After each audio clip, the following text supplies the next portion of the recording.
ofensive.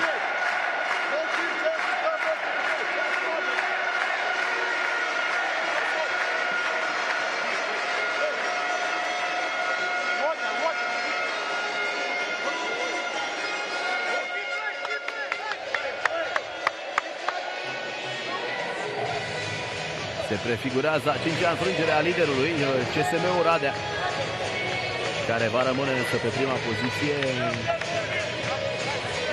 Fi 3 echipe cu pe 19 victorii, este Ploiești, Craiova și VC Mureș Târgu Mureș.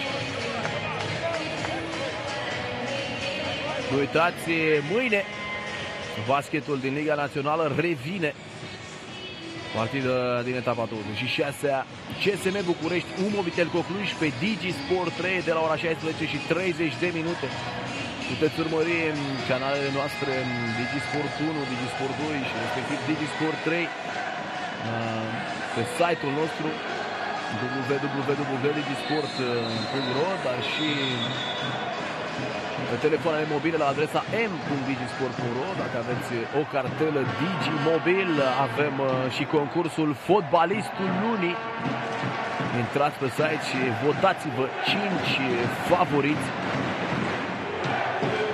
La finalul fiecărei luni se afla rezultatele votului, iar fotbalistul va fi premiat chiar pe gazon. Intrați și vedeți și regulamentul acestui concurs. Navicas cu un floater, ratează pe Ciucas, împinge mingea, Liviu Dumitru nu ajunge. După această partidă, pe Digisport 2, etapa cu numărul 27 din Spania, Barcelona Deportivo, de la ora 21, de la 9:30 seara, Rapid Petrolul pe Digisport 1. Pe Digisport 3, Ajaccio Lorient, tot de la 9 seara. Ultimul sfert al partidei, Mureș Oradea rămân în zonă orădenii. Urcă acum la blocaj Uzban Baro, Liviu Dumitru pentru Uzban Baro. Ciuici prinde Peșici, făcuse bine Liviu Dumitru blocaj la Ciuici, care a ratat însă cu panoul. De obicei marchează de acolo cu mâna stângă, nu are probleme. Marici, liber la 3 puncte. Nemanja Marici ratează. Prinde Liviu Dumitru. Navicas.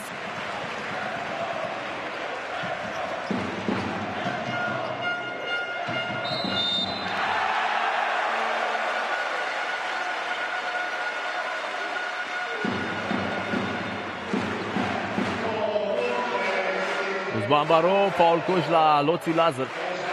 Aruncare suplimentară. Bună pasa lui Navicas.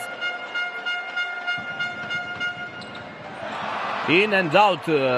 Aruncarea liberă a lui Uzban Baro. 63 la 39.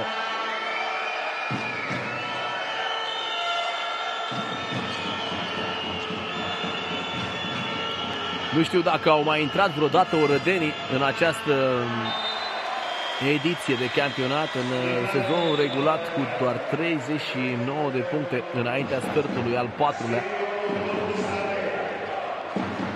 Nu a ieșit mai nimic astăzi. Vă reamintesc scorul pe sferturi. Egalitate la 20, orădenii conducând mai tot timpul în primul sfert. 19 la 7 pentru Mureș Târgu Mureș în sfertul al 2-lea. Diferență de 12 puncte făcută în sfertul al 2-lea, apoi 22 la 12. Baro sare târziu. El spune că mingea era în urcare. Eu spun că nu este așa. Mi se pare că a fost coș valabil. Nu am văzut încă reluarea, dar am simțit că a sărit târziu la capăt.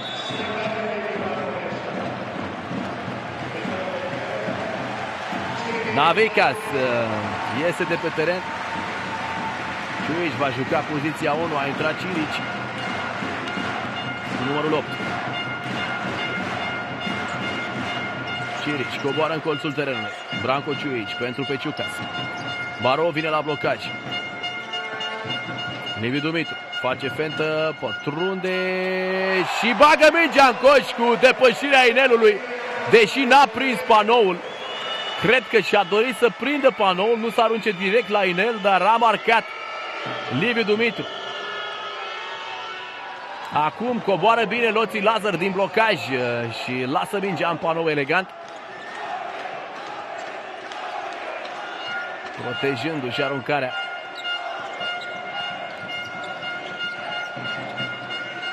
Aruncă Cirici de 3 puncte, înscrie din nou Cirici.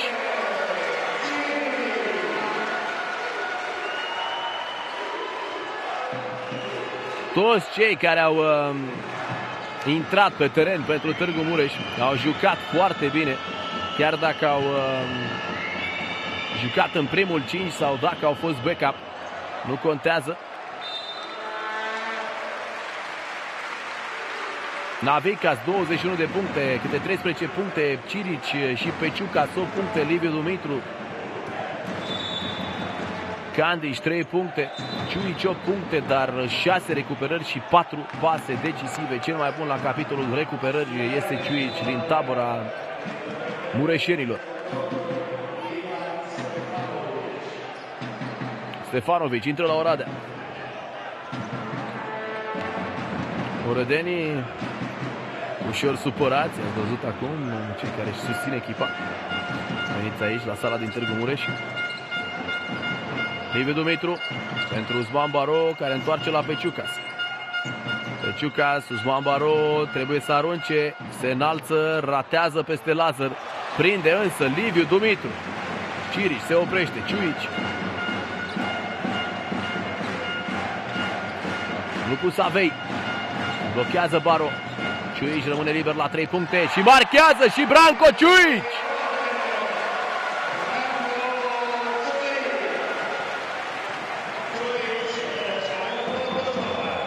...71 la 43. 10 din 19 aruncări de 3 puncte reușite de Târgu Mureș. Incredibil. Procentaj peste 50% la 3 puncte. 30 de puncte reușite din afara semicercului din cele 71 ale mureșenilor.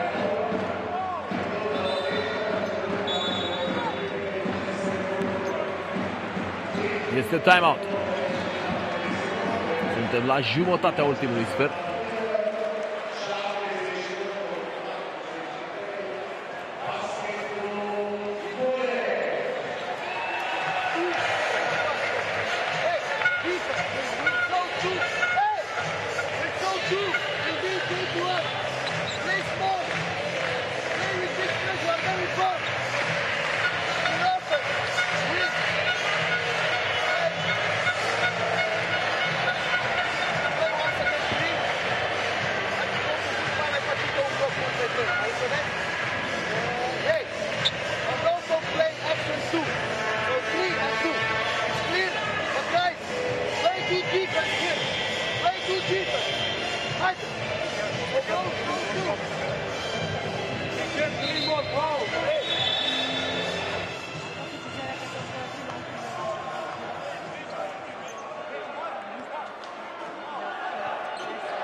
Se reia jocul.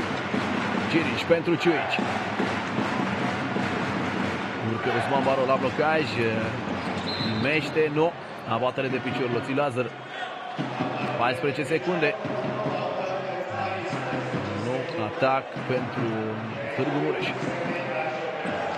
Repune Peciucas din spatele dușei de fund. Ciuici. Baro, din nou la blocaj, Ciuici, scoate la Cirici, Cirici, aruncare de 2 puncte. Ratat, prinde Loții Lazar.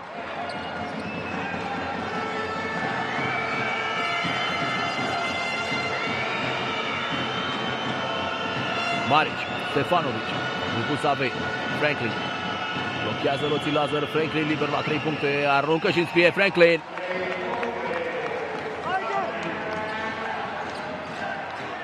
Nu știu dacă mai au timp olădenii să revină, greu de crezut, dar trebuie să marcheze mai mult. Ciuici cu panoul peste Loții Lazar, găsește drumul spre coș Ciuici, deși a fost o aruncare pe un picior în fade away, mult în spate pentru a-l evita pe Loții Lazar. Franklin, din nou aruncă de 3 puncte Franklin, a simțit că a împins mingea mult prea puternic, mingea nu a atins inerul. Ultimele 4 minute ale meciului, 73 la 46 pentru Mureș Târgu Mureș.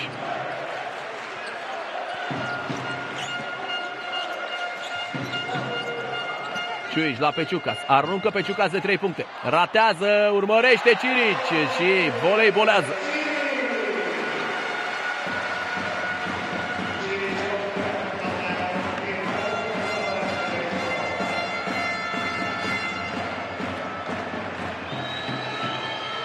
Lupu Savei aruncă de 3 puncte de la distanță, ratează Lupu Savei, prinde Uzman Baro.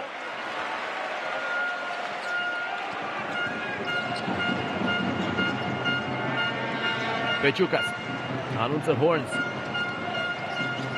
Peciucas întoarce pentru lui Dumitru, interceptează Stefanovic. Franklin, Lupu Savei aruncă de 3 puncte pe contraatac, ratează, prinde Loții Lazar. Din nou capac întârziat al lui Uzman Baro.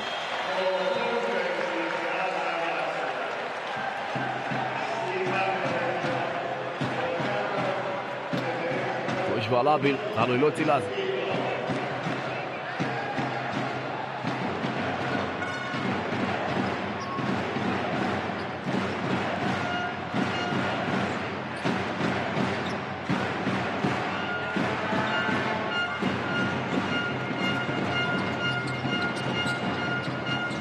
Pentru Liviu Dumitru, Uzman Baro 1-1 cu Loții Lazar, căpăcit de acesta din urmă. Posesie însă pentru Oradea. Pentru Târgu Mureș, mă scuzați, haideți să vedem. Da, ultimul care a atins mingea este Loții Lazar. Și este din nou timeout.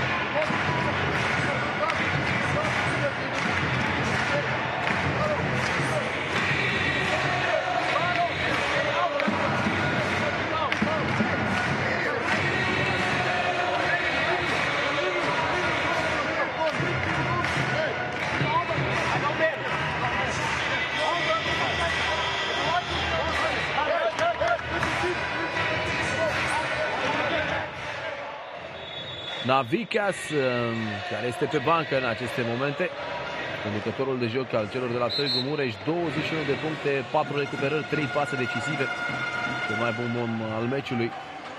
Branco Ciuici, 13 puncte, 7 recuperări, 4 pase decisive. Cirici, 15 puncte, Peciucas, 13 puncte, 8 puncte Liviu Dumitru cu 6 recuperări, Uzman Baro doar 2 puncte, dar și el 6 rebounduri. Cirici recuperează și înscrie cu panoul.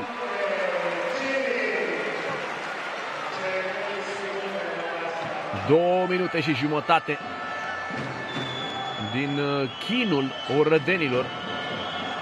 N-au marcat multe puncte cei de la Târgu Mureș, sunt 77, dar Oradea doar 48. Atacul nu le-a mers deloc. Stefanovic aruncă de 3 puncte și ratează, iată, singur. Au avut poziții deschise de șut cei de la Oradea, dar nu au fost inspirați astăzi.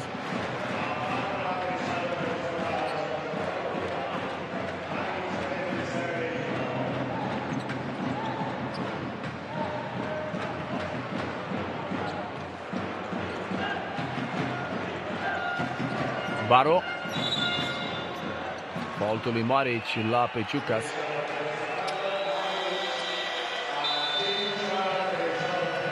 Iese Nemanja Marici, intră Pešić în locul său.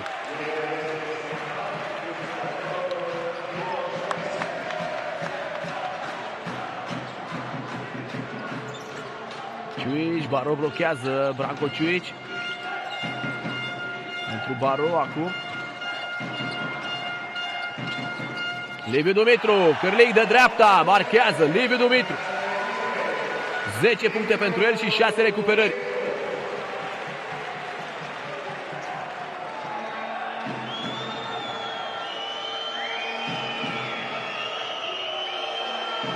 Lazar pentru Dylan. Franklin. Franklin, două blocaje pentru el, mingea ajunge la Loții Lazar, care ratează singur cu panoul. Dacă ne uităm la procentaje, ne dăm seama de problemele orădenilor de astăzi. 15 din 34 de 2 puncte, doar 4 din 15 de 3 puncte. Târgu Mureș, fantastic, la 3 puncte, 10 din 20, 22 din 42 la 2 puncte din acțiune. Franklin ratează. Peciucas împinge mingea până la Uzman Baro. Ultimul minut de joc. Iată, fanii celor de la Târgu Mureș se ridică în picioare pentru a saluta prestația echipei favorite. Ciui se duce până în coș. 81 la 48.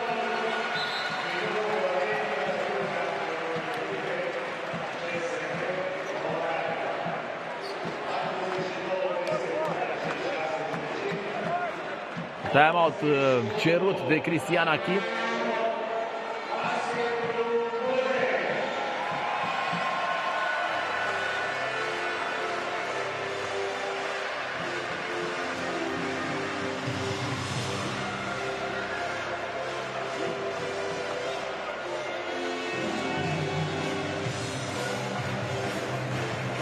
Da, Cristian Achim își face treaba. Desenează o schemă pentru un coș care să ajungă la 50 de puncte. Rădenii au marcat doar 48.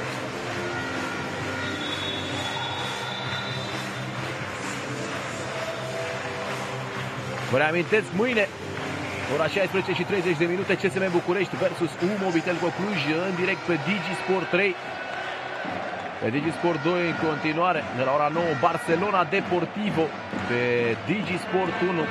Rapid Petrolul de la 9 și jumătate, Ajaccio Lorient pe DigiSport 3 de la ora 9.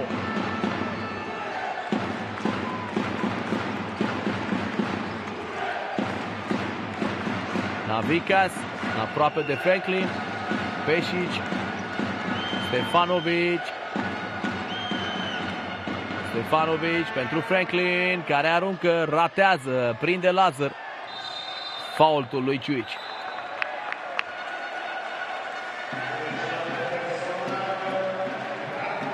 Branko Ciuici spune că a luat mingea, nu se pune problema, a fost fault. I-a blocat brațul lui Lazar. Stefanović le pune din lateral. 13 secunde.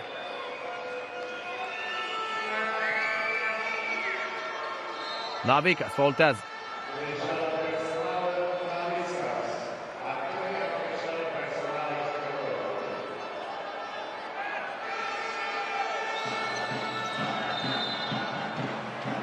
Nou Navicas faultează. Nu faultaseră cei de la Târgu Mureș, nu erau în pericol să fie sancționați cu aruncări libere. Face faul și Ciuici acum. Secundele trec.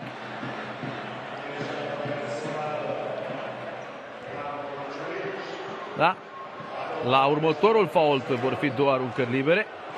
Acum nu vor mai faulta, cred, cei de la Târgu Mureș. N-au de ce să o facă, mai sunt 9 secunde. Pešić. Franklin. Pešić.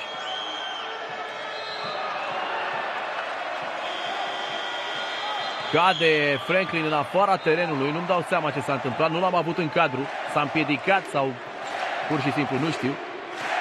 Ideea este că mai este o secundă de joc, iar cei de la Târgu Mureș mai pot marca un coș. Timerul pleacă din momentul în care mingea este în posesie. Când mingea ajunge la un jucător din teren, în acel moment pleacă ceasul. Așadar, este timp de încă o aruncare de niște blocaje inteligente și un jucător care se iasă liber pentru șut. Să vedem ce schemă va face Srećko Sekulović pentru această ultimă secundă.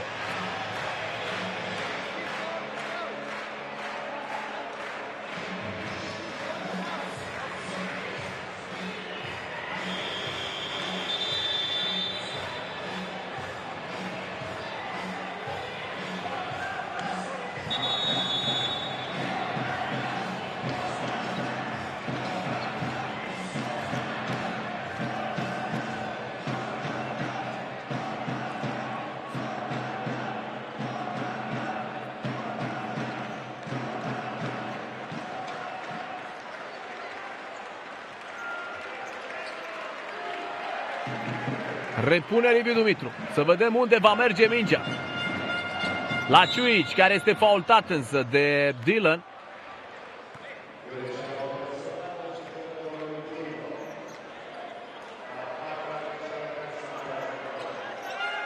Peciucas coboară în colțul terenului. Navicas încearcă să se demarce. Abatere de 5 secunde. Au fost 5 secunde în care Liviu Dumitru n-a putut să repună. 2 secunde mai sunt de joc. Nu mai aruncă Orădenii. 81-48. Victorie extrem de clară a basketbaliștilor de la Târgu Mureș. Oradea, iată, nu poate face nici măcar 50 de puncte. O zi neagră pentru lideri campionatului basketbaliștii Orădeni. Rămân însă pe prima poziție a clasamentului cu 21 de victorii și doar 5 înfrângeri.